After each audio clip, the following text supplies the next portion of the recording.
Então, vamos continuar ainda, né, em circuitos magnéticos. Então, na aula passada, nós vimos... tem aqui. Né, nós vimos a primeira fonte, né, de campo magnético. Só relembrando que, como o próprio nome sugere, né, circuitos magnéticos, a gente, como é que se diz, precisa relembrar, né, todas aqueles conceitos, né, de teoria eletromagnética, tá? Relembrar lá, né, as fontes de campo magnético. Então, na aula passada, nós nos dedicamos a isso, né? Então, nós vimos o quê? Que um campo magnético ele pode ser gerado por um ímã permanente, né? E por um condutor carregado. Então, já é uma maneira, né, da gente ver condutor carregado por uma corrente constante, só para relembrar, né? Então, com isso, a gente já conseguiu entender mais ou menos, né? Entender mais ou menos, não, vocês já entendem melhor, acho que vou se duvidar, vocês estão melhores do que eu. A gente consegue entender o comportamento do campo magnético, né? E da densidade de fluxo magnético. Quem bate a porta? É o Pedro. Aí, bom, voltando, né? Aí agora a gente vai para as condições, né, de outras fontes de campo, algumas leis, né, relativas aos campos magnéticos, quando eles estão, né, eles estão quando a gente está lidando com diferentes materiais. Então a gente precisa entender o comportamento desse campo, né, porque até então tudo que a gente viu ali era ideal, né, ou seja, ou a gente estava considerando o vácuo, né, mas aí a gente sabe que no real, né, a gente não vai lidar apenas com o ar, a gente vai lidar com materiais ferromagnéticos, paramagnéticos e assim por diante. Então, nós temos que entender que os campos magnéticos e as suas condições de contorno, tá? Então, isso nos remete a algumas leis, né, que a gente que vocês já viram em outras disciplinas. Então, o objetivo aqui é usar o campo magnético para desenvolver, né, as condições de contorno. Vocês lembram que são as condições de contorno?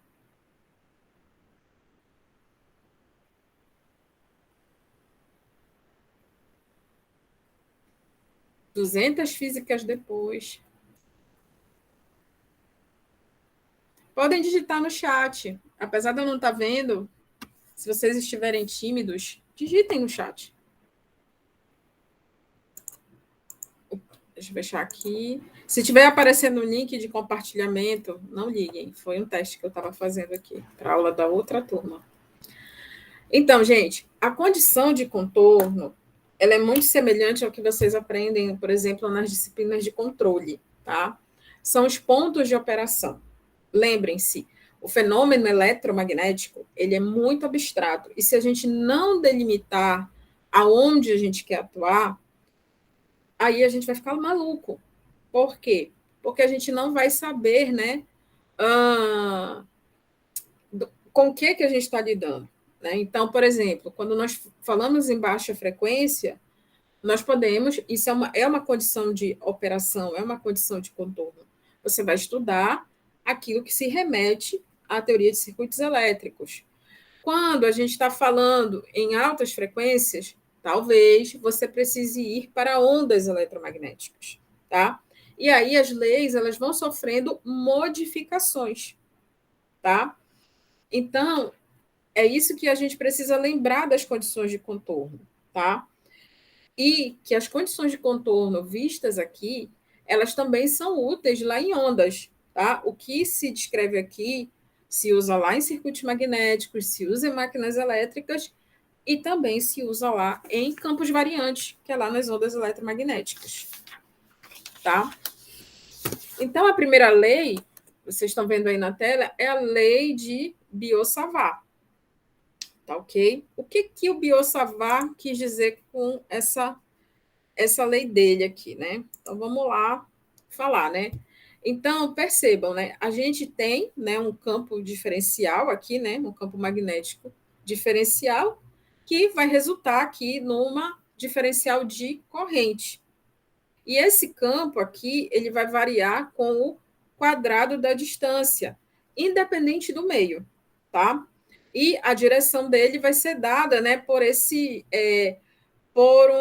um vetor, né? Por um vetor diferencial de corrente denominado de AR, tá? Ele não está representado aqui. Depois a gente vai ver essa direção de R, tá? Então, isso que eu disse em palavras, né, é representado por essa expressão aqui. Então, a diferencial do campo magnético, segundo a lei de Biot-Savart, é dada em ampere por metro, tá? A direção de R, né, deve vir, né, desse elemento de corrente, tá? No ponto em que H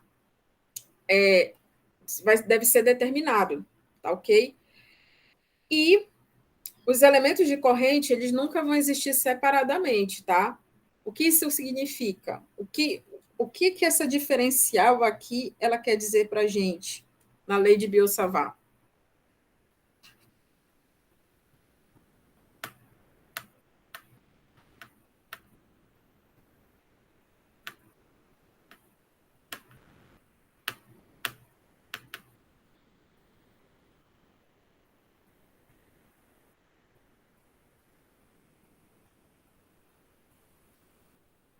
Olhem para as diferenciais aqui na expressão. Eu sei que são 8 horas da manhã, né? Eu sei, dói, gente. Eu sei. Começar a pensar às 8 horas da manhã é complicado. Essa diferencial aqui, ela vai dizer o seguinte, né? A gente já sabe que os elementos de corrente, eles não existem separadamente. Ou seja, não adianta eu querer calcular esse elemento, o elemento de corrente aqui, e achar que com isso eu estou calculando, né, o campo, né, total. Não é isso. Todos os elementos, né, essa diferencial, ela está dizendo assim, que todos, né, como a diferencial, lembrando lá 200 cursos de cálculo depois, que a diferencial vai ser um incremento. Então, todo esse incremento aí, ele contribui para obter H. Então, eu preciso de todos os elementos de corrente para obter o meu H, tá? Gerando, né, essa expressão aqui, porque depois eu vou integrar isso aqui, né? No fim, eu vou somar todos os elementos, meus elementozinhos de corrente, todos esses carinhas aqui, desculpem a expressão carinhas, tá? Vou somar todos esses carinhas aí para obter o meu campo, tá? Onde essa integral fechada, ela é necessária para o quê? Para assegurar que todos os meus elementos de corrente estão inclusos. E o que isso quer dizer a respeito da minha condição de contorno?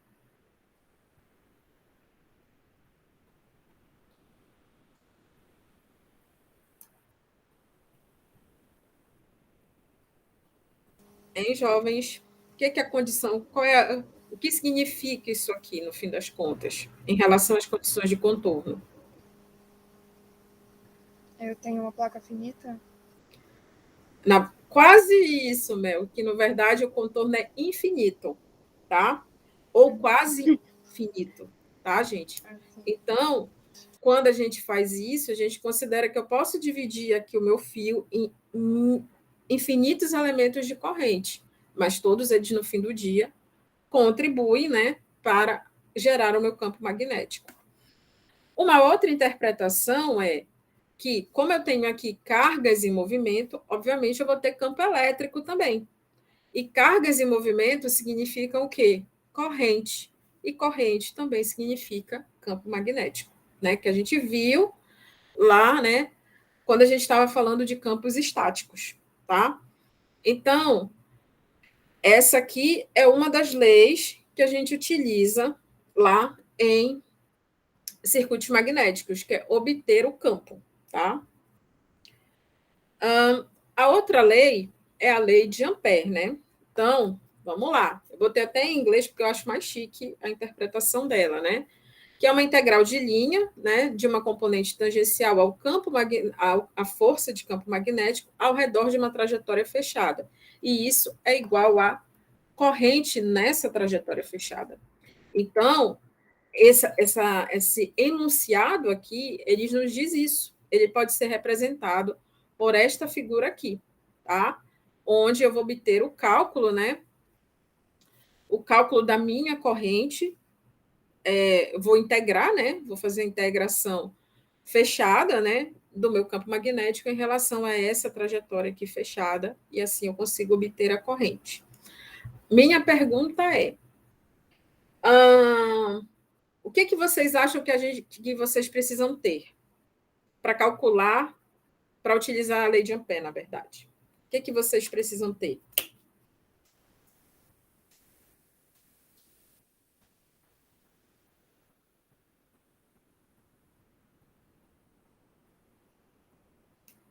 Né?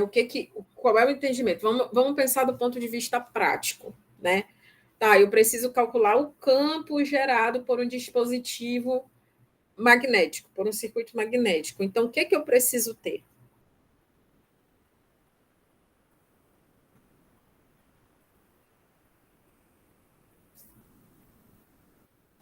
A corrente, gente. Então, sempre que vocês forem fazer um projeto de um dispositivo, o dado de entrada de vocês vai ser a corrente. E a partir da corrente, vocês vão obter os campos, vocês vão obter a densidade de fluxo. Então, a lei de Ampère, ela é para calcular o campo magnético e não necessariamente calcular a corrente. A corrente sempre é um dado que vocês já vão ter para um circuito magnético, tá bom? E é muito similar à lei de Gauss, tá? Para cargas elétricas, né? Que fornece, né, a distribuição de carga elétrica. Existem duas condições para a gente poder aplicar a lei de Ampère, tá? A primeira delas, né, é que em cada ponto da trajetória fechada aqui, tá? O H, né, o campo magnético, é tangencial ou normal à trajetória, tá? Então, isso daí é uma condição de contorno aqui para a minha lei de Ampère. E H tem o mesmo valor dos pontos, tá? Do caminho onde H é tangencial. Ou seja, independente de onde eu calcule o meu H dentro da trajetória fechada, ele vai ser o mesmo. Diferente lá da lei de Gauss, que eu preciso da contribuição de todo mundo, tá certo? Então, além disso, né, lá na lei de Biot-Savart, ela vai ser útil para justamente vocês encontrarem qual é essa trajetória fechada, tá? Porque, mas, no geral, ninguém complica muito isso no cálculo do campo magnético, tá? Em geral, a gente coloca trajetórias bem evidentes, tá certo? Então, mas se não for possível, né, de cara ver a trajetória onde você precisa utilizar a lei de Ampère, você pode utilizar a lei de Biot-Savart para identificar essa trajetória. Tranquilo até aí, pessoal? Sim, professora. Tá dando para relembrar a temporada passada que vocês fizeram teoria eletromagnética? Tá. Lá é bem mais complexo, né? Lá as coisas são bem... Ai, sai do tempo, vai para a frequência, depois volta para o tempo. É uma loucura, tá? Então, a gente já sabe agora... tá, isso aqui, né? Isso aqui eu ia pulando. Então, aqui, né, o campo, né? Se a gente for calcular, por exemplo, o campo magnético nesse condutor aqui, realizando a lei de Ampère, vocês vão ter que, para esses casos, que é um caso bem comum que a gente utiliza, por exemplo, é um exemplo desse tipo de trajetória aí, é um caso bem comum no cálculo de circuitos magnéticos, é determinar o campo num condutor. Então, aplicando, né, a lei de Ampère, a gente chega aqui a essa expressão, tá? Deixa eu trocar a cor da caneta. A gente chega a essa expressão aqui, ó, esse H2πr, né? Ou seja, é bem evidente a trajetória onde eu posso calcular o meu campo né, meu campo magnético a partir da lei de Ampère. E isso aqui, obviamente, vai ser igual a corrente. Tá? Então, isso aqui é uma expressão que a gente vai usar muito, mas muito, tá? Quando a gente estiver falando de indutores, bobinas, né? Então, a gente vai usar muito esse tipo aqui de expressão, tá? E vamos ter umas bobinas aí meio malucas, uns indutores meio com formatos malucos aí, que eu vou mostrar para vocês os projetos, e aí a gente vai ter que calcular todos os parâmetros magnéticos. Bom, aí a gente entra, né, na densidade, né? A gente já entendeu o seguinte, né?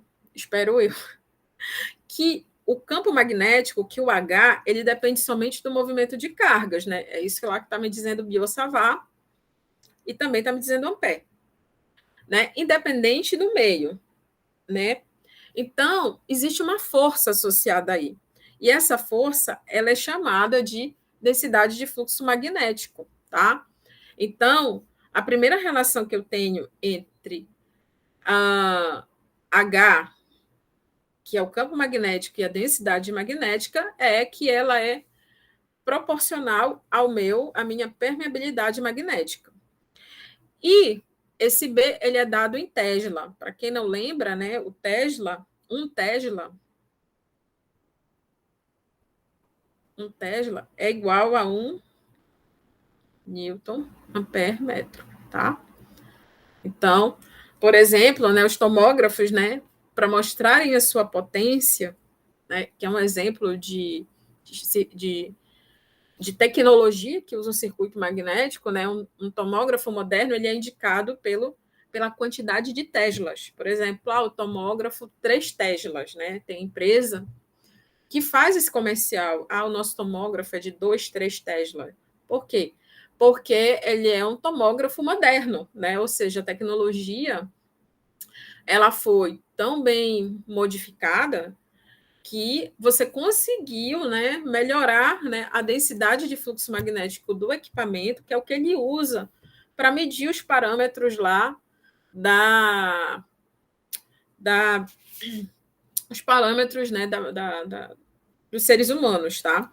Eu vou até mostrar, vou dar uma paradinha aqui, só para mostrar para vocês essa parte de bioeletromagnetismo, tá? Eu acho que é bem interessante para quem pretende aí fazer uma pós-graduação.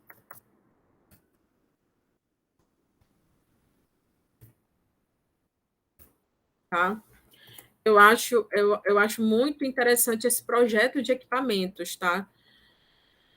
Só um instantinho, gente.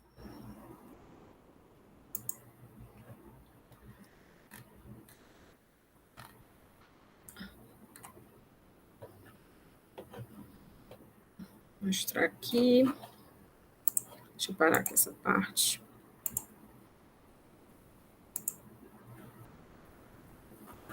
Porque, assim...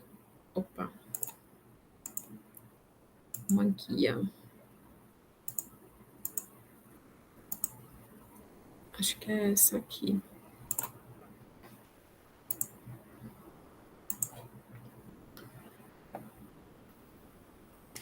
Então, tá aqui, gente. Então, esse aqui ele coloca, né, por exemplo, o conceito, né, de bioeletromagnetismo, tá? Que é o comportamento, né, de tecidos excitáveis, volumes de condutores, né, elétricos e potenciais, campos magnéticos através do corpo, e a resposta, né, desses campos magnéticos à estimulação que esse campo ele coloca, tá? Então, é uma área, né, de interação da medicina, da biologia, a física, olha, onde a eletrônica e a engenharia, que é onde vocês, né, futuros engenheiros físicos estão, tá? Então, percebam aqui, né, aí vem, né, todas essas nomenclaturas aqui, bioengenharia, biofísica, bioeletromagnetismo, física médica, engenharia médica, na verdade, é biomédica, né? E a eletrônica médica também faz, né, parte, né, dessa engenharia biomédica aí, tá?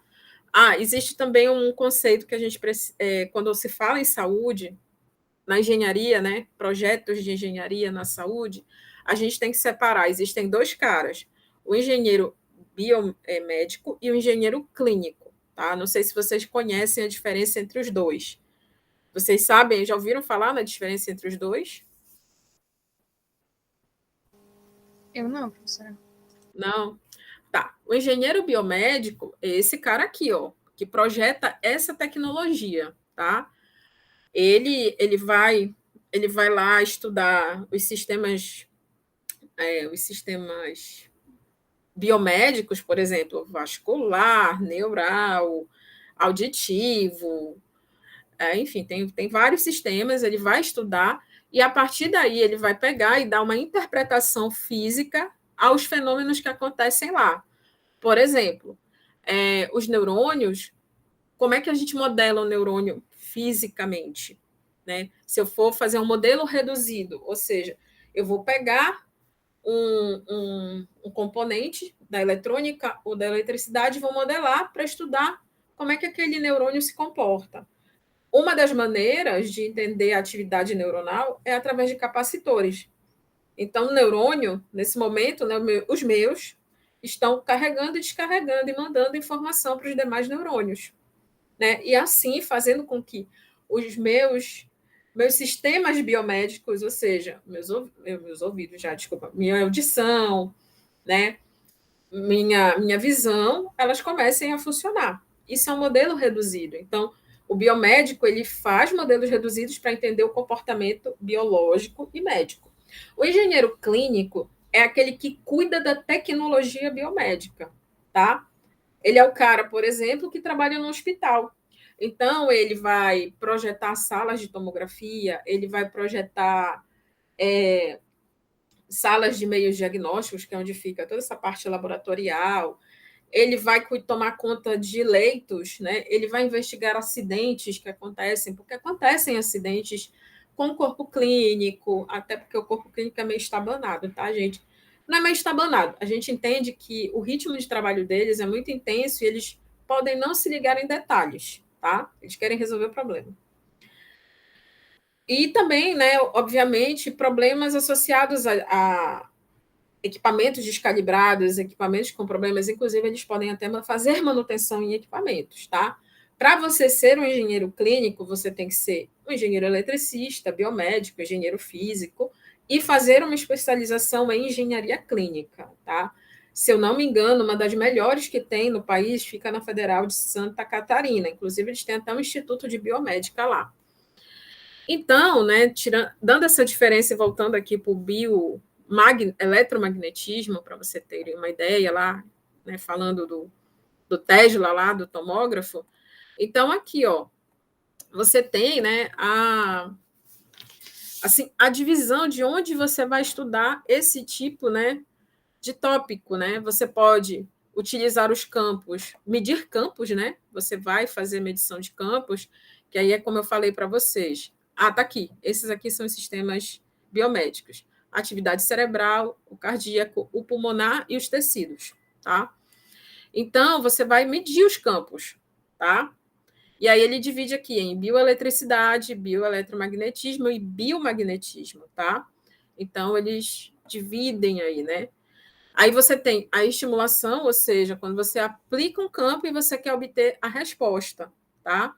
E aí, por exemplo, ele dá um exemplo da eletroterapia, a magnetoeletroterapia e a magnetização no sentido dos materiais mesmo, né? E a medição de propriedades intrínsecas, né? Então, por exemplo, lá na biomédica, a gente mede, né? A gente mata o sapo lá, espeta lá os eletrodos nas perninhas dele para poder, exemplo, avaliar quando ocorre uma tetanização, tá? Então, aí a gente pode tirar, né, medir os parâmetros dessa tetanização. E percebam, né, que aqui, ó, tudo isso aqui usa a equação de Maxwell, tá? Então, para vocês que são da engenharia física, é uma área muito interessante de estudar. E aí você vai, né, aí ele coloca aqui, né, todas vamos dizer assim, as medições que são possíveis fazer com o eletromagnetismo, né? Então, e muitos desses aparelhos que hoje a gente usa na comunidade médica, né, que nós utilizamos, eles são todos baseados em princípios físicos de tudo aí que vocês já estudaram até agora, né? Então, se a gente for fazer uma retrospectiva, vocês aprenderam a física para estudar, né, os fenômenos, estudaram os circuitos para entender, né, como é que vai a eletricidade, ela vai contribuir aí, e agora a gente está na parte de projetar alguma coisa. E aqui estão, né, alguns entendimentos físicos, né, de medição de alguns campos, tá, gente? Então, eu não sei se vocês já tinham visto essa área, né? Mas é uma área, é uma coisa, é muito legal estudar o princípio de funcionamento desses equipamentos, entender, olha, percebam aqui que ele mostra aqui densidade de corrente, o fluxo magnético bem aqui, ó. Opa, não dá para eu ver. Não sei se dá para aumentar isso aqui. Tá, dá para aumentar. Ó. O fluxo magnético do material. Vocês estão conseguindo ver? Deixa eu ver Sim, aqui. professora. Só olhar aqui. Ah, tá. Dá para ver legal. Então, tá aqui, ó. Entendeu? Então, o momento magnético, a gente vai falar daqui a pouco disso, tá? Estimulação elétrica com campos. Então, ele dá até uma ideia de como a gente instrumentaliza, né? E mede o que está acontecendo, né? Nesse campo, né? Com esses campos aí, né? Então, é uma área muito top para se trabalhar, tá? Eu já trabalhei como engenheira clínica, né?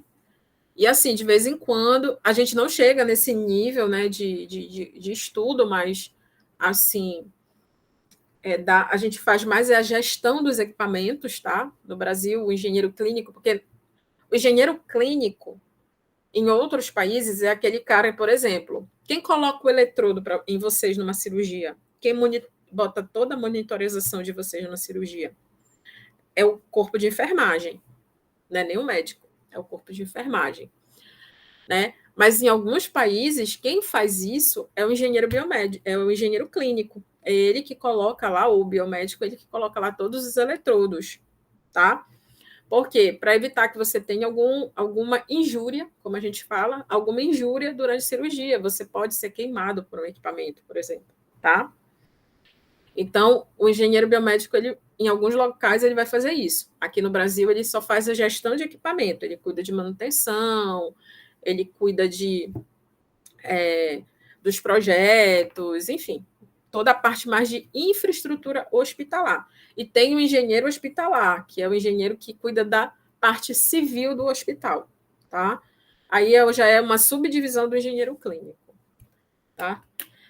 Então, desculpem aí por dar essas definições, mas quando eu estava preparando a aula de vocês, eu achei essa área aqui muito interessante, digo assim, isso tem cara de engenharia física. Tá bom, pessoal?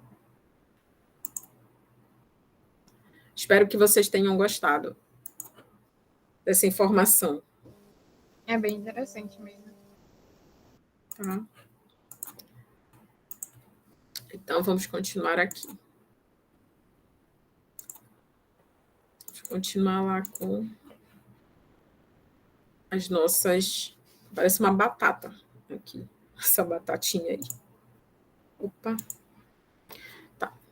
Então, passando esse momento aí da onde vem um tomógrafo, né? Então, a gente vai lidar com esse densidade de fluxo magnético, né? O fluxo magnético, né?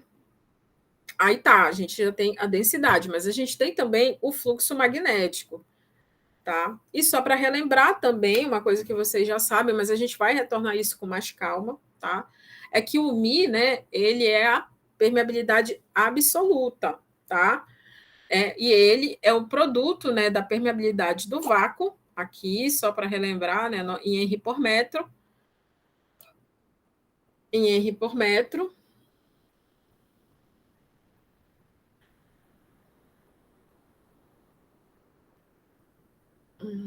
Tá. Em Henry por metro. E, né, lógico, a permeabilidade relativa, né, que a gente vai ver lá para frente, porque aí a gente tem outros conceitos para relembrar, tá? Então, a gente vai ter o fluxo magnético, tá? Então, o nosso fluxo magnético, ele é definido em uma superfície, olha, está aqui, né, onde a gente tem aqui o nosso diferencial de superfície, tá? Podendo ser negativo ou positivo, dependendo da escolha de superfície normal. Aqui, no caso, né, ele é uma integral, né, uma integral de superfície, então, é uma integral dupla da densidade magnética quando aplicada a uma determinada superfície. A unidade dele aqui, gente, é o Weber, tá? E o que é um Weber? Né? Aliás, o que é o Weber não, Weber é Weber, tá? E só que o Weber, ele se relaciona com outras unidades magnéticas, tá? Por exemplo, o próprio Tesla, tá? Então eu posso definir que um Tesla vai ser igual a 1 Weber por metro quadrado, tá? OK? E um Henry, vai ser depois a nossa unidade lá em indutores, ela pode ser 1 Weber sobre ampere, tá? Então, é outro parâmetro que a gente vai precisar lá em fluxo, lá em circuitos magnéticos, que é o fluxo magnético, tá?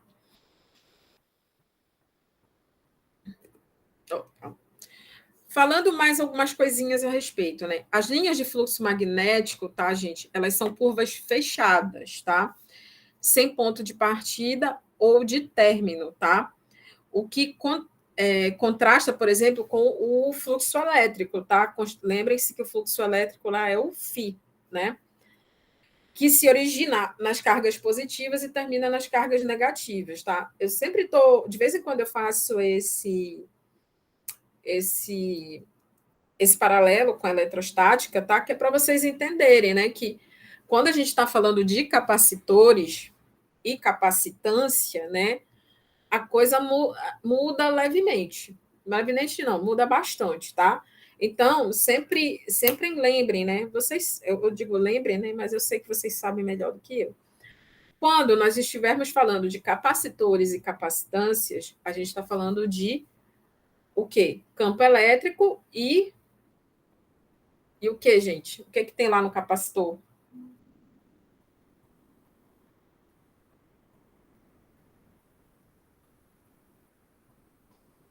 Três coisinhas, três palavras-chave quando a gente está falando de capacitância: campo elétrico, cargas e constante dielétrica, tá? Quando a gente está falando de indutância e indutores, nós estamos falando de campo magnético, permeabilidade e o que mais? Fluxo magnético, tá? Então, a gente sempre está fazendo esse paralelo aqui, que é para vocês perceberem que lá as condições, lá no estudo da eletrostática, é uma coisa, e aqui é outra, tá? Então, o que isso quer dizer? Quando eu tenho uma superfície que ela não tem início e nem fim. Significa dizer que B, esse B aqui, a minha densidade magnética, ela não tem uma fonte, tá? E também ela não tem sumidouro, tá? E uma outra maneira que a gente expressa isso aqui é por essa expressão aqui, tá? Então, essa expressão aqui, fisicamente, está dizendo para a gente que o fluxo magnético ele apenas existe, ele não some e nem ele é gerado, tá bom? Entendido? Sim, professora. Ok. Então, temos mais alguns parâmetros aqui de campos magnéticos, tá? Tá, agora, né, a gente tem que pensar o seguinte. Outro problema de condição de fronteira é, vocês já perceberam aqui que eu falo que tudo que a gente fala tá levando em consideração o vácuo, né? A gente não está trabalhando com outros materiais. Só que, quando a gente chegar em circuitos magnéticos, nós vamos começar a combinar esses materiais, tá? Por exemplo, eu vou ter ferro e aço, porque eu preciso potencializar o meu campo magnético, então eu tenho que ter a interação entre esses materiais, tá? Então eu preciso, né? Eu preciso entender como é que esses campos e essa densidade eles vão se comportar quando esses materiais, né, se juntarem, tá? Então, tudo que a gente falou agora resulta no seguinte, que todo esse meio, né, todas aquelas leis, a gente está levando em conta que o meio é simples, é um único material. Então, quando esse meio ele é de um único material, ele é contínuo, tá? O campo magnético é contínuo, tá? Quando há mudança na fronteira entre dois meios diferentes, o campo magnético ele vai mudar abruptamente, tanto em direção quanto em magnitude. E é lá na teoria que vocês fazem essa análise, né? Tanto é que eu estou aqui. Eu trouxe, né, separadamente aqui, né, o comportamento tanto da densidade quanto o comportamento do campo elétrico, né, em dois meios diferentes. Então, a teoria eletromagnética, ela estuda essa relação utilizando componentes normais e componentes tangenciais. Ok, jovens? Tá? E essa análise, gente, vai indicar algumas características dos materiais. Se, por exemplo, ele é dielétrico, tá? Se ele é condutor, tá? E assim, né, vocês a partir desse entendimento lá em teoria, é que a gente começa a entender o comportamento de alguns dispositivos, tanto elétricos como eletromecânicos e de comunicação, tá? Então, assim, a maioria da tecnologia na área de elétrica e eletrônica, né, ela parte da análise dos materiais. Vocês podem achar lá, por exemplo, eu vou pegar o laboratório de circuitos, né? Vocês veem aquelas resistênciazinhas ali, né? Aí vocês pensam assim, ah, tirando, né? Tirando o valor de resistência, todas elas são iguais. Não são, tá? Não são. Ai, meu computador tá mexendo só. Elas não são iguais, tá, gente? Por quê? Porque você pode ter resistores de diferentes materiais. Você pode ter resistor de carbono, tá? De filme. É igual o capacitor também. O capacitor você pode ter a óleo, de filme, você pode cerâmico, você pode ter de diferentes materiais. Então, na hora da gente construir o dispositivo, a gente precisa levar em conta a interação desse material, tá? Com o campo elétrico e com o campo magnético, para a gente poder ter, né, o efeito desejado. E aí você vai dizer, né, se o material é dielétrico, ele é bom para capacitores. Se ele é condutor, ele vai ser bom o quê? Para fazer resistências, tá? Então, é para isso que serve, né, as condições de fronteira. O mesmo vai acontecer lá com as capacitâncias, né? O E e o D, né, que são aqueles vetores lá que vocês estudam em capacitância, né? Lá em campos elétricos, tá? Eles também vão sofrer, né? Eles vão ter condições de fronteira relacionadas à mudança de material, tá? Então, por exemplo, quando a gente quer analisar o fluxo magnético na densidade magnética, o que que a gente faz para analisar essa condição de fronteira? A gente admite, né, uma superfície cilíndrica, tá? A gente posiciona entre os dois materiais um pequeno cilindro, tá? Para fazer a interface, tá? E a gente avalia o formato, né, das, das linhas de fluxo, se elas são contínuas, se elas ficam distorcidas, a gente avalia, né, toda essa análise. Já aqui no campo magnético, a gente utiliza um plano para avaliar essas condições, tá? Então, ainda falando disso, se a gente pegar aqui, né, o nosso cilindro, né? E a gente for aproximando esse cilindro, né? Mantendo, lógico, essa interface aqui, ó, que é essa divisão aqui, tá? A gente vai perceber que essa área aqui ela vai se aproximar quase de zero, tá? Então, a gente avalia a componente normal, tá? De B. A gente verifica, né, como é que essa componente normal ela pode ser calculada, tá? Então, ou seja, eu vou aplicar, né, aqui a definição, né, fazer a integral aqui do fluxo da densidade, vou calcular, na verdade, o fluxo magnético, né, para cada um desses pontos aqui, ó. O fluxo magnético lá do meu primeiro material, o do meu cilindro e o do segundo material.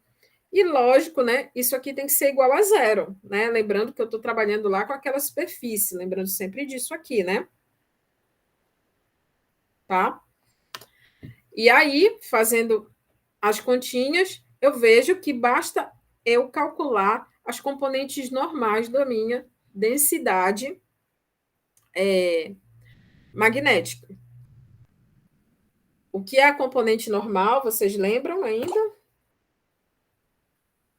Tio Neto, tio Anderson, tia Keren disseram que é a componente normal.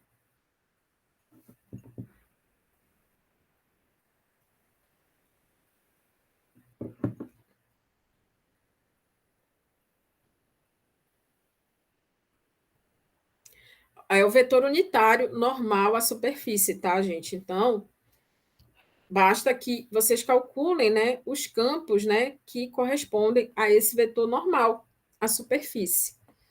Já no campo magnético, tá? A gente, né, cria, né, a gente aplica, né, um retângulo e vamos calcular a lei de Ampère dentro desse retângulo, tá, gente?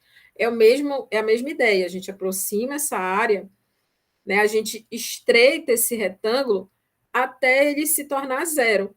E aí a gente vai calcular a lei de Ampère aqui dentro, desse retângulo aqui bem pequenininho. E aí a gente chega à conclusão, né, que esse vai ser o campo, né, vai ser o campo que está aqui sendo gerado pelo primeiro material, vezes o comprimento aqui do meu retângulo, né, do material 1, antes, próximo à minha interface, menos o comprimento aqui, né, meu campo do material 2 e o comprimento gerado, né, a diferencial, já que é um retângulo bem pequeno, opa, aqui. Então, nesse caso aqui, eu já estou lidando com componentes tangenciais, tá? Então, que estão representados por esse H de T1 e H de T2, tá? E eles são iguais, por quê? Porque eles têm a mesma projeção, né, em cada lado do triângulo, do retângulo, desculpa, tá? Logo, eu posso também rotacionar esse retângulo aí em 90 graus, tá? E nesse caso aqui, a componente tangencial ela é contínua através da interface livre, ou seja, em cada uma das interfaces, tá? Quando ele fala interface livre, é uma interface livre de corrente também, tá? Então, em cada interface dessa aqui. Outra se eu calcular, né, já que a minha componente ela é tangencial, eu tenho um ângulo aqui envolvido, tá? Então, se eu calcular a tangente, né, desses ângulos aqui, de incidência desse campo magnético aqui, eu vou ter o valor da permeabilidade relativa em cada um dos meios. Então, assim, né, por exemplo, eu consigo definir, né, a partir do meu valor de campo, né, lembrando que eu tenho uma corrente aqui que vai me dar um campo tangencial, e esse campo tangencial aqui eu posso obter, né, a minha permeabilidade relativa para cada material, tá, gente? Então, de tudo isso aqui que a gente viu, quais as expressões que a gente vai ver lá na frente em circuitos magnéticos, tá? Como a gente vai trabalhar em outras condições, a gente vai ter lá que o nosso φ, tá? Que é o nosso fluxo, vai ser um B vezes A. Então, depois, quando a gente aplicar o material, a gente definir qual é o material que nós estamos trabalhando, que basicamente vai ser o ferro, o aço, alguma liga de silício, a gente vai usar expressões desse tipo, bem simples. E a mesma coisa vai acontecer lá também, quando a gente precisar determinar a corrente, tá? A gente sempre vai ter que a corrente vai ser o H vezes o tamanho do meu circuito, que vai ser o quê? O tamanho da barra de ferro, ou do núcleo de ferro, ou, em alguns casos, né, como a gente mostrou anteriormente, né, os núcleos, né, eles têm formatos diferentes, então a gente vai ter que calcular, né, a soma. Se for um núcleo tipo E, né, eu vou ter um tamanho aqui, vou ter um tamanho aqui, e essa corrente ela é a contribuição de todas as partes por onde a minha corrente vai circular, tá? Então, gente, a gente está revendo aqui um pouquinho de teoria, mas a gente vai evoluir até simplificar as nossas expressões desse tipo aqui, que dá um trabalho calcular, para coisas bem mais simples. Entendido? Vocês entenderam agora o porquê que eu estou vindo daqui, lá dos primórdios, para a gente poder chegar em circuitos magnéticos? Sim, professora. Então tá. Ok. Bom, como o objetivo do circuito magnético não é somente gerar, né, campo, tá, gente? Não é ser só uma fonte de campo. A gente também tem casos que a gente quer gerar movimento. Então, a gente precisa entender as forças e os torques envolvidos quando nós aplicamos um campo magnético, tá? Então, a gente entra aqui logo com o conceito de força magnética, né? Onde eu tenho uma partícula carregada, indicada aqui pelo meu Q, né? Em movimento, pelo meu U, eu vou botar esse U maiúsculo aqui, tá? Em um campo magnético, tá? Que, obviamente, me gera uma densidade de fluxo magnético, tá? Então, o que, que vai acontecer? Essa interação aqui vai, né, provocar uma força perpendicular, né, perpendicular à velocidade com magnitude proporcional à carga, tá aqui, né, e a densidade de fluxo magnético, tá? Então, essa aqui é a expressão básica, tá, para força magnética, tá? Depois a gente vai evoluir ela para chegar onde? Onde, qual é o próximo passo a partir da força magnética? Qual é a próxima lei?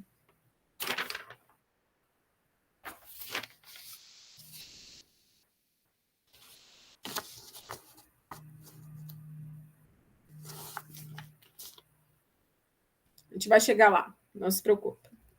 Tá? Então, se a gente for analisar F, né, e verificar a direção da partícula, né, em movimento, a gente pode verificar o seguinte, que a força, né, ela pode ser mudada, né, esse movimento ele pode ser mudado pelo campo magnético, né?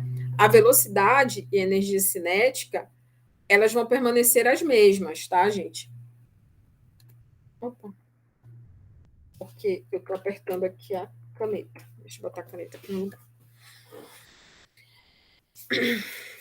Elas vão. A energia cinética e a velocidade ela vai continuar a mesma, tá? Mas, se o meu B ele é uniforme, tá, gente? Eu passo a ter a força definida por essa expressão aqui, tá? Pelo módulo da carga, velocidade vezes a densidade de fluxo magnético, tá? Agora, né? Se o meu B ele tiver, né? Se a minha carga ela tiver numa trajetória circular de raio R, eu posso acelerar isso aqui a aceleração, né? A força centrípeta, tá? E aí, aplicando a segunda lei de Newton, eu vou ter essa expressão aqui, tá? E esse MU aqui, né? Esse MU aqui, no caso da força magnética, ele é definido como o momento linear. Certo, senhores?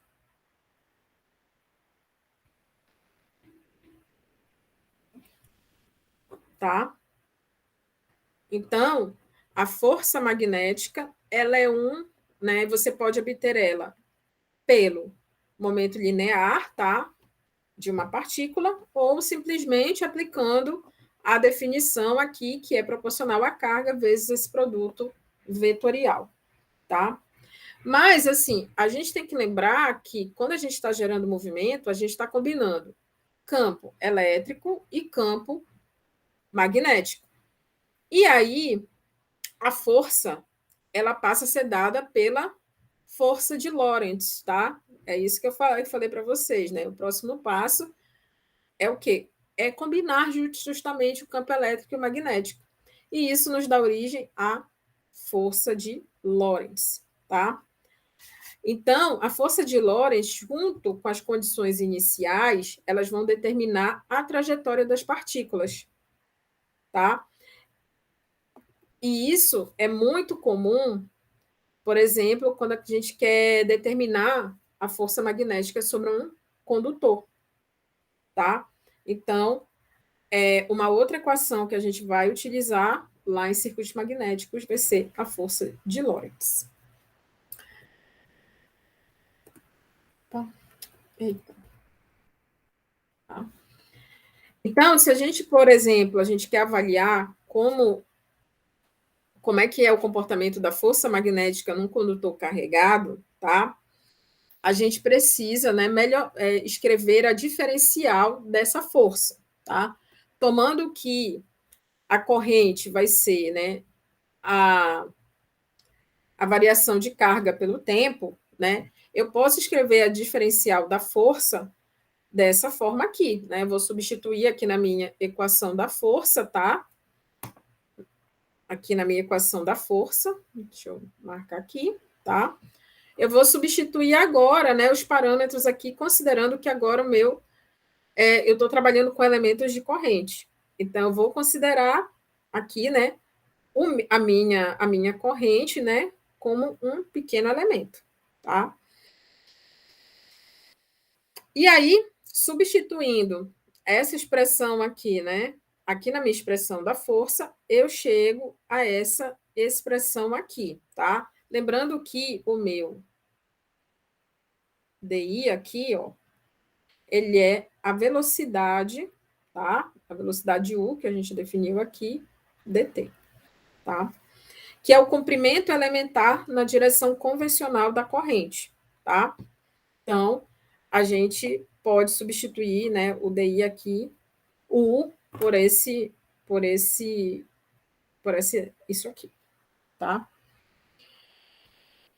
Se o condutor ele é reto e constante, tá? Se o condutor ele é reto e o campo, na verdade, ele for constante, a diferencial da força pode ser integrada. Então, a gente passa a integrar essa expressão aqui. E aí, a gente obtém a força, né? E essa força passa a ser dada por essa expressão aqui, que vai depender da corrente, o comprimento do meu condutor, mais a densidade magnética e, claro, né, como o meu condutor aqui está inclinado, o seno do ângulo, tá? O seno do ângulo, né, da inclinação do meu elemento de corrente. E aí, gente, isso aqui é a base para o estudo de máquinas elétricas, tá?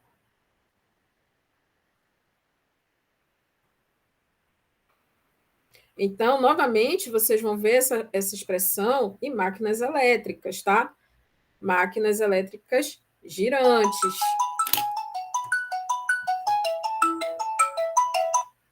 O coordenador de vocês me ligando. Só um momento aqui.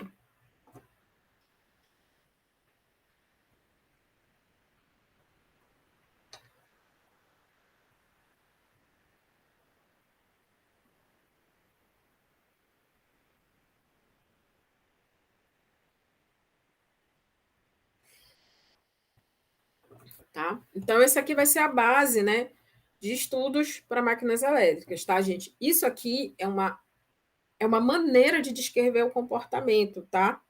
De condutores nas máquinas elétricas. mas a gente ainda precisa, lá em máquinas, o professor vai fazer algumas considerações, como, por exemplo, a gente tem que inserir aí, para ter uma análise melhor do comportamento da máquina, por exemplo, a fonte, que vai manter essa corrente aqui constante, tá? A gente tem que aplicar a lei de indução de Faraday, tá? Então, tudo isso aqui é base para a construção de algum dispositivo. E como a gente está falando de forças e torques, o dispositivo aqui que a gente está pensando são as máquinas elétricas. Entendido até aí? Está tudo tranquilo? Sim, professora. Aqui também a gente tem um conceito, né, de trabalho e potência, tá? Então, nesse caso, as forças magnéticas, né, elas em condutores e partículas, elas resultam, né, em campos, tá? Então, é preciso estabelecer o equilíbrio, né, desses campos, tá? Das forças envolvidas aí, na verdade. E aí, né, é nesse momento que a gente calcula o trabalho, tá? Utilizando essa componente FA aqui, tá? O que é essa componente FA? Ela é uma força oposta e igual que também deve ser aplicada, né? Então, se ocorre o movimento, né, está sendo realizado trabalho pelo sistema. Então, a gente, né, vai calcular isso aqui, ó, esse trabalho, né, por essa integral aqui, né, dadas as condições, né, os limites inferiores e superiores, né, dessa força oposta àquela força que foi gerada em relação a um diferencial de comprimento, tá? Se o trabalho ele é positivo, no caso de uma partícula, né, indica, né, que elas se moveram do ponto inicial delas contra o campo, elas estão opostas ao campo. E se o trabalho é negativo, né, está indicando que todo o trabalho ele é realizado pelo campo magnético, tá? Então essa é outra é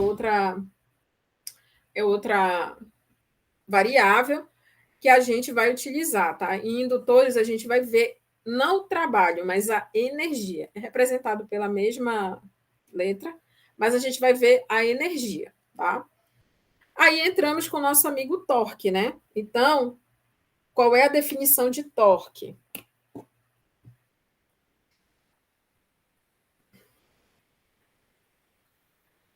Tá, a fórmula está escrita aí, mas eu quero. Gente, a gente tem que lembrar, assim, qual é a definição de torque? É muito básico, tá? Depois a gente sai deduzindo, a partir daí a gente deduz as coisas. É uma força necessária para fazer um objeto, Para gerar por movimento? exemplo, girar em torno de uma rotação. Isso.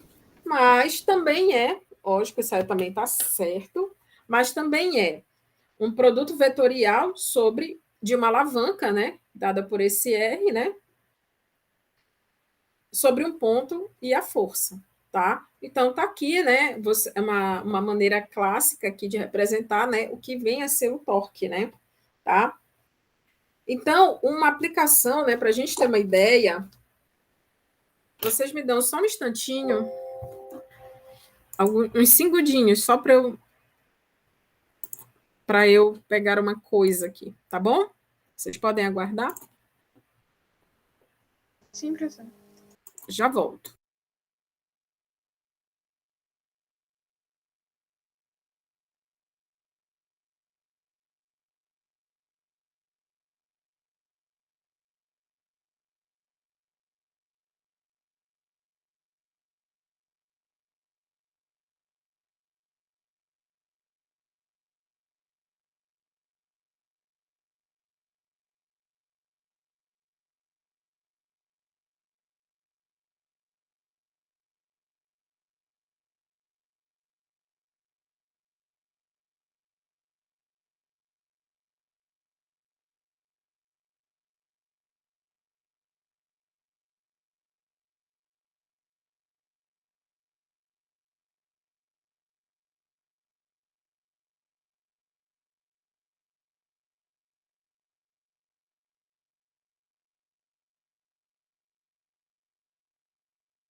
Voltei. Pronto.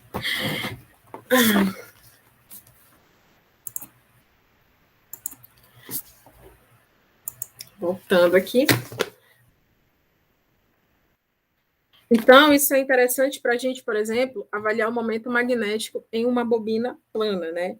Então, se a gente considerar que essa bobina plana ela está centrada aqui na origem, tá? Na origem, né? Com uma largura W, tá? Um comprimento na direção, né? Um comprimento L e ela está na direção Y, né? Tá aqui o meu comprimento L, aqui, ó, na verdade, e aqui ela está na direção Y, né? O campo, né, a densidade, a gente vai considerar uniforme, né? Então, isso quer dizer o seguinte, que essa corrente aqui, ó, percebam, ela só está em mais ou menos Y, tá? Então, tá aqui. Então, se a gente for calcular a força, por exemplo, no lado esquerdo, a gente vai ter que é o produto da corrente, o L, a Y, tá? Isso aqui é o vetor. Produto vetorial de B a X, tá? Então, tá aqui.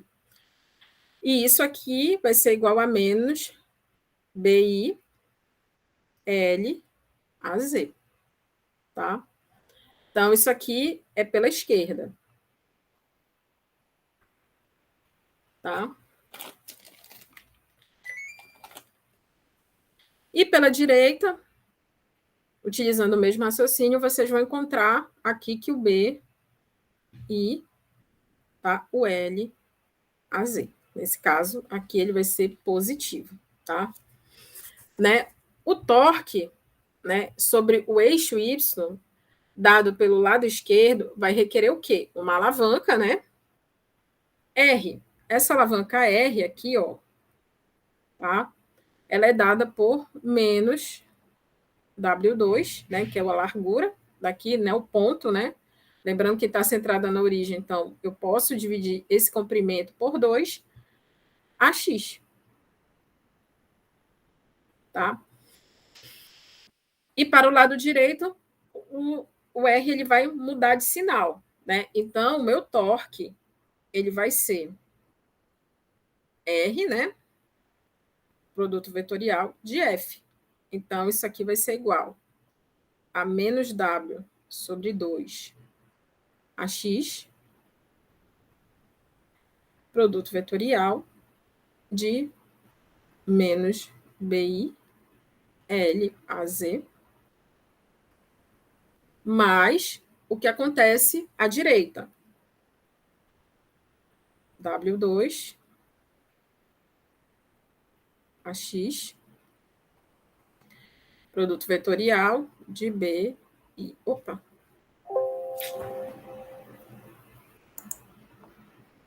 Foi mal, pessoal.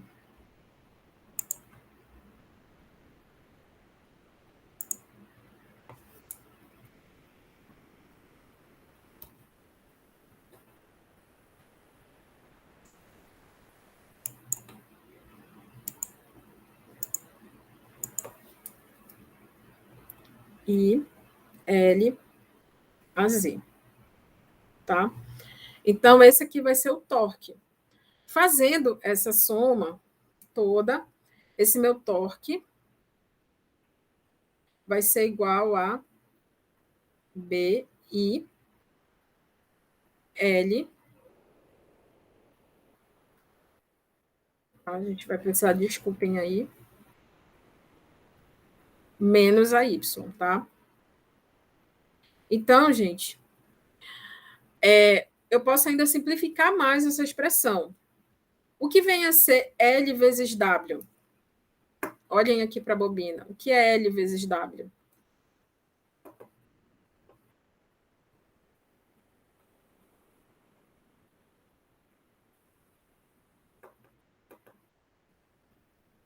O que é L vezes W? É a área aqui, ó. É a área da minha bobina plana. Então, eu posso reescrever isso aqui como sendo B, I, A, menos AY, tá? Então, isso aqui, a partir do torque, eu consigo calcular o momento magnético em uma bobina plana.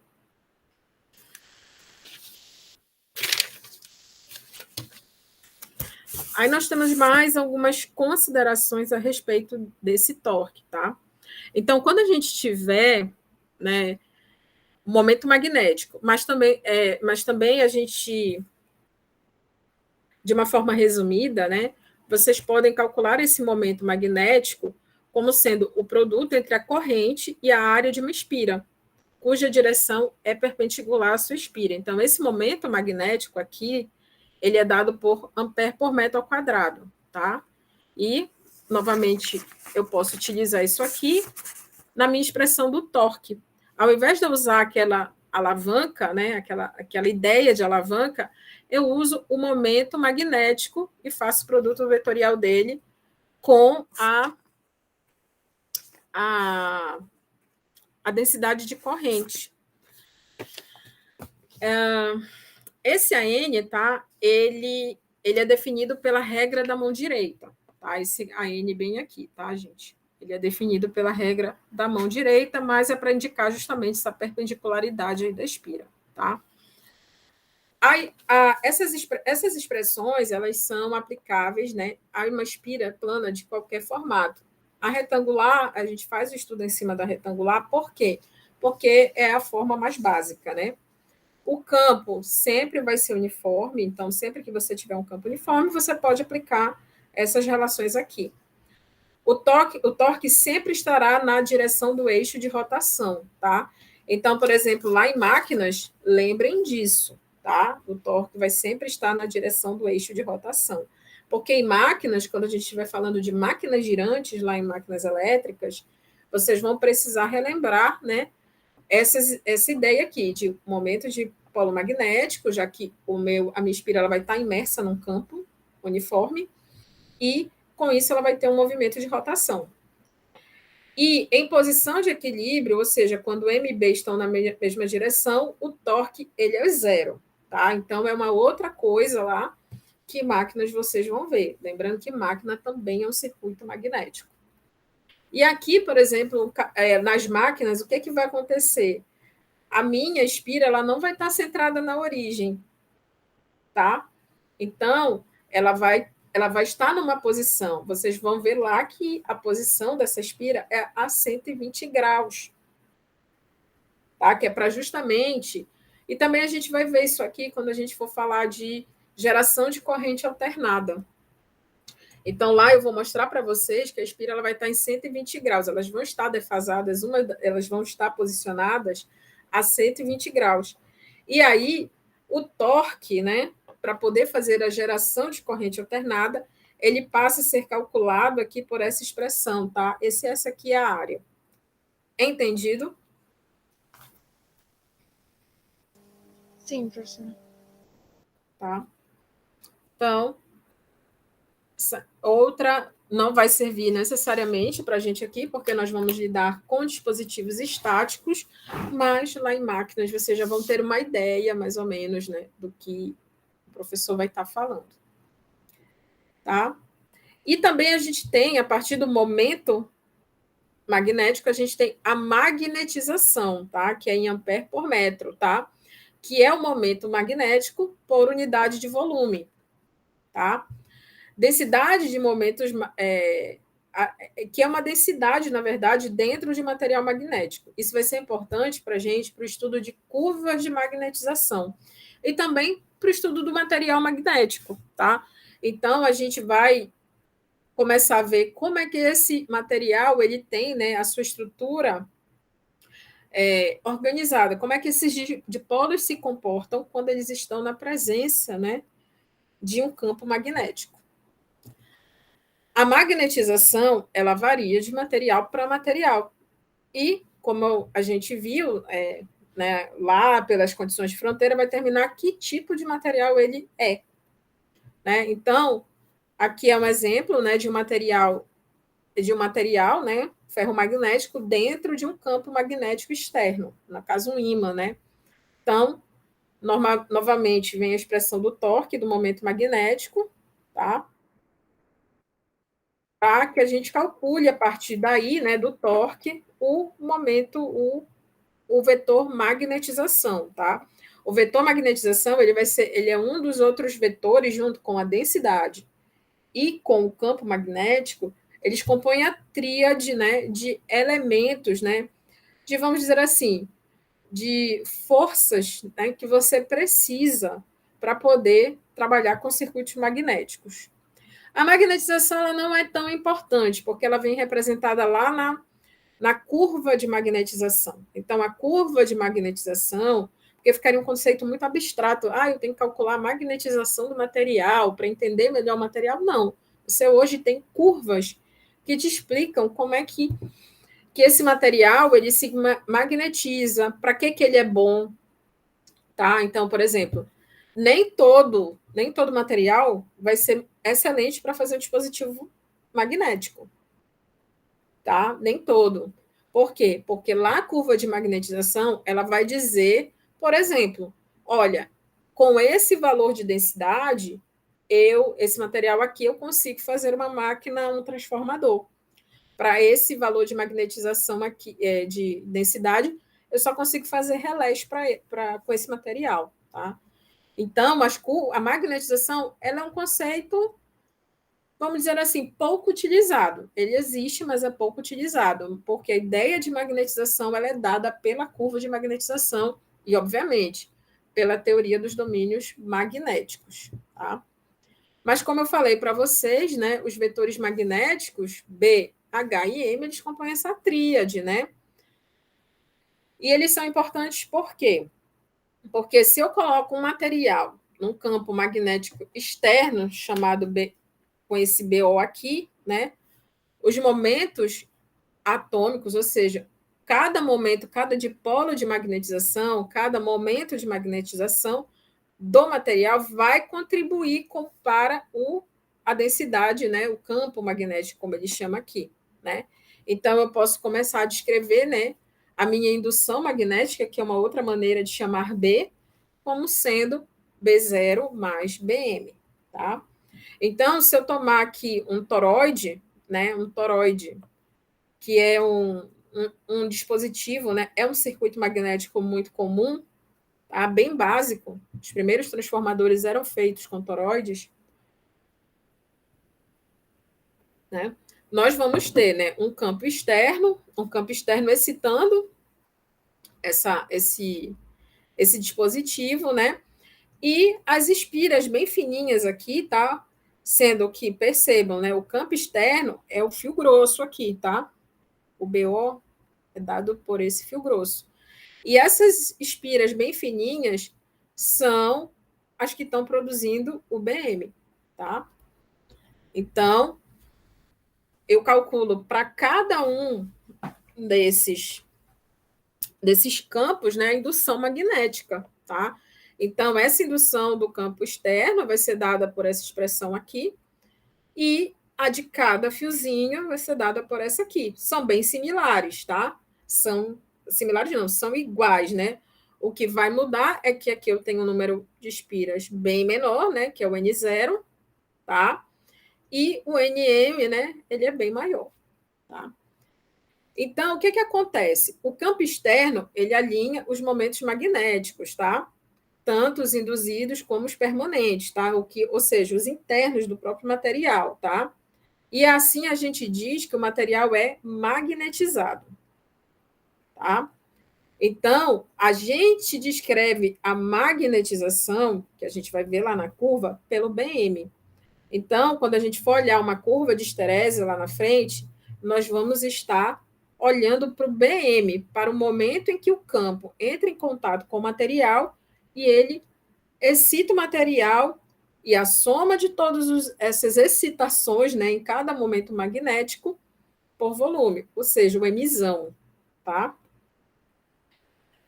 E para materiais do tipo paramagnéticos e ferromagnéticos, o BM, né, ele tem a mesma direção de B0, tá? Depois a gente vai ver o que é essas configurações. E nos diamagnéticos, né, o momento, o alinhamento do dipolo magnético, ele é contrário ao campo externo, né? Tá? Então, mas na maioria dos casos, né, a magnetização ela é proporcional ao campo aplicado. Então, a partir dessa ideia do campo externo e o campo de magnetização, a gente obtém as seguintes relações, tá? Se o B0 ele é proporcional ao BM, né, então existe uma relação de proporcionalidade, que é a permeabilidade, né? E se eu for lembrar, né, um campo externo, uma relação de proporcionalidade significa, né, que o meu campo externo é proporcional ao campo magnético, tá? Então, e lá no campo de magnetização, a mesma coisa, só que o que muda é que eu estou trabalhando com a magnetização, ou seja, o meu momento magnético por volume. Tá? Então, estamos aqui. E a partir daí, a gente tira as seguintes relações, tá? Então, se eu tenho. Deixa eu ver se vai dar tempo de fazer aqui. Ah, tem tempo. Só um instantinho, gente. Deixa eu ver onde é que tá. Tá aqui. Então, se eu tenho B0, B, né? Meu B, igual a B0 mais BM, eu passo a ter o seguinte, tá? Então, eu vou utilizar essas duas expressões aqui, tá? Essas duas expressões bem aqui, tá? Para a gente calcular, né? A relação entre B, E, H e M, tá? Então, eu vou ter o seguinte, que o meu B é igual a μ0 vezes H, mais μ0 vezes M. Então, meu B é igual a μ0, H mais M. Se eu dividir todo mundo por H, eu vou ter que o meu B sobre H vai ser igual a μ0, H mais M, dividido por H. Eu sei que B sobre H é igual ao μ, é igual à minha permeabilidade absoluta que nós vimos anteriormente, né? E o meu μ0 aqui vai ser igual a 1 mais M sobre H. Tá? Então, a partir dessa expressão, a gente define outros parâmetros, né, de proporcionalidade que podem ser usados lá na frente a respeito dos materiais magnéticos, né? Primeiro é o Mi, né? Tá aqui, nem preciso mais, tá? Deixa eu apagar aqui.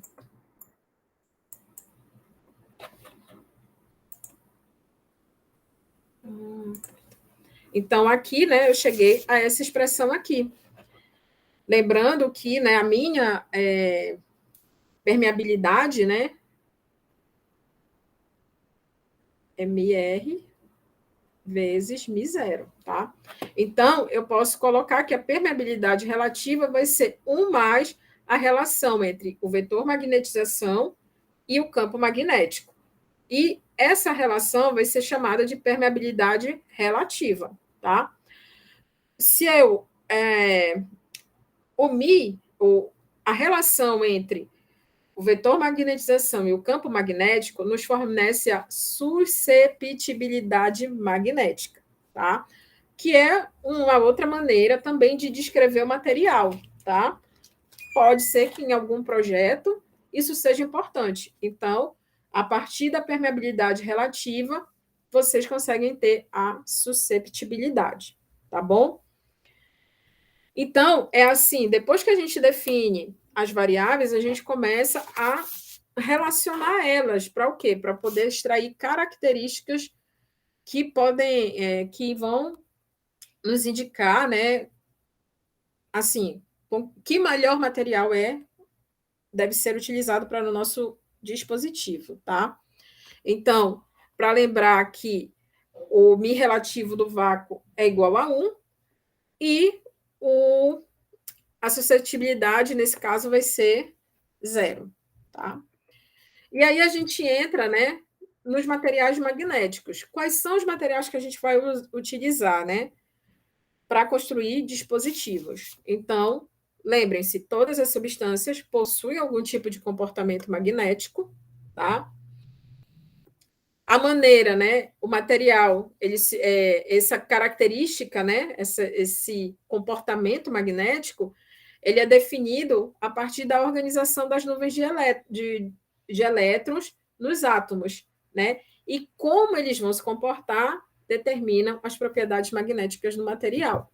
Eles podem ser três: paramagnético, diamagnético e ferromagnético. Então, aqui nós temos, né, cada um desses materiais, né, quando eles não têm nenhum campo aplicado e quando o campo é aplicado neles, né? Então, percebam que o material ferromagnético, quando você tem um campo aplicado nele, ele tende a colocar os dipolos, né, magnéticos alinhados. O paramagnético, sem campo, ele tem um comportamento totalmente aleatório, né? Em comparação ao ferromagnético, que já tem um certo alinhamento, mas esse campo magnético aplicado, ele melhora esse alinhamento. Aqui no paramagnético, bom, é aleatório. Então, a tendência do campo é sempre alinhar esses dipolos. E no diamagnético, ele não tem nenhuma organização. Quando aplica-se um campo nele, ele organiza, né? Ele aparece um alinhamento, porém, ele é oposto ao sentido do campo, tá? Então, aqui a gente tem alguns desses materiais, né? Um diamagnético é o ouro, por exemplo, a água, o mercúrio, alguns sais de ferro e níquel. Paramagnético, você tem o oxigênio líquido, o sódio, a platina e os sais de terras raras, tá? Por exemplo, o gadiolínio. E o ferro magnético, que é o nosso, né? Que é o custo, né? O custo-benefício é muito melhor, é o ferro, o cobalto, o neodímio e o níquel. Tanto é que os ímãs, né? Eles são feitos basicamente desses materiais. Tá? Então, falando um pouco de permeabilidade relativa, né? Lembrando que a permeabilidade ela é a medida da resistência que uma substância tem contra a formação de um campo magnético, né? Ou seja, o campo magnético mostra, né, o campo magnético H, ele vai mostrar como o fluxo magnético influencia na organização dos dipolos.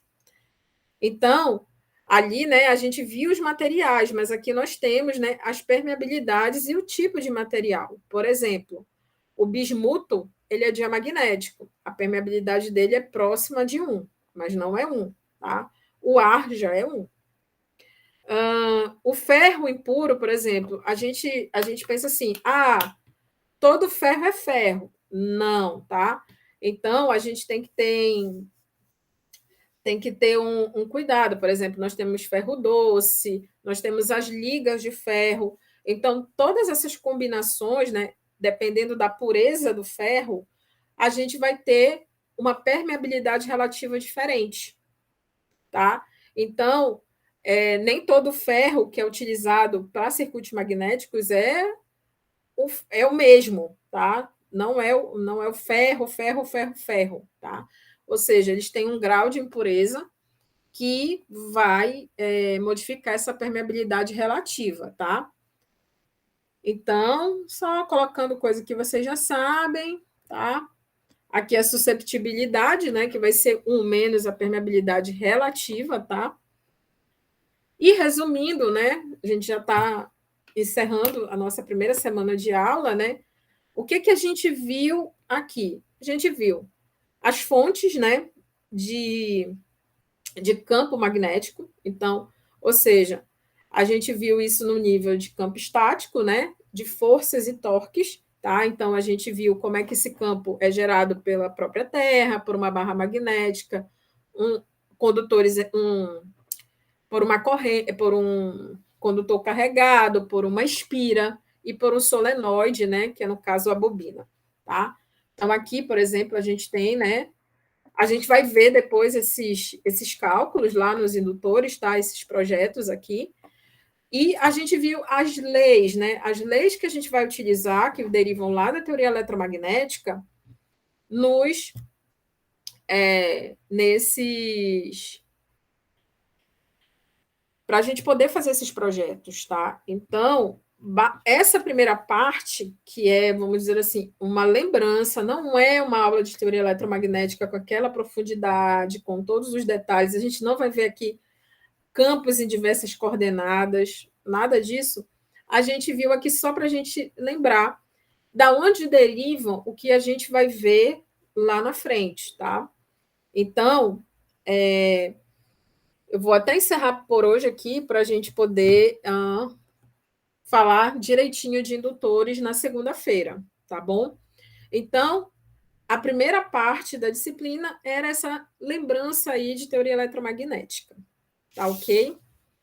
Alguma dúvida? Não, professora, até o momento não. Não, tudo tranquilinho. Sim. Tranquilinho, como diz o... Calma, tudo na calma, né? Então, por exemplo, a gente não vai fazer nenhum exercício, nada do tipo, tá? Então, é só mesmo uma lembrança. Na próxima aula, a gente já começa aqui com indutores e indutância, tá? E a gente vai rever algumas dessas leis. Por exemplo, a gente vai falar novamente de lei de Ampère, tá? Só que agora a gente vai ver a lei circuital de Ampère, tá? E aí ela tem uma leve modificada para poder trabalhar lá com os circuitos magnéticos, tá bom? Então, por hoje é só. Aí eu peço para vocês verificarem se o vídeo está lá, aparece lá no SIGA para vocês, tá? Eu verifiquei aqui, professora, para mim aparece. Aparece, então deu certo. Aí daqui, quando tiver pronta essa gravação, eu coloco e posto novamente, tá? Do mesmo jeitinho. É bom que fique lá no SIGA mesmo, para não ficar eu mandando atividade para vocês o tempo inteiro, né?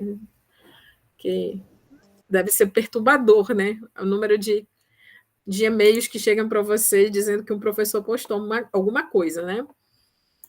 Então, vou encerrar a gravação, tá?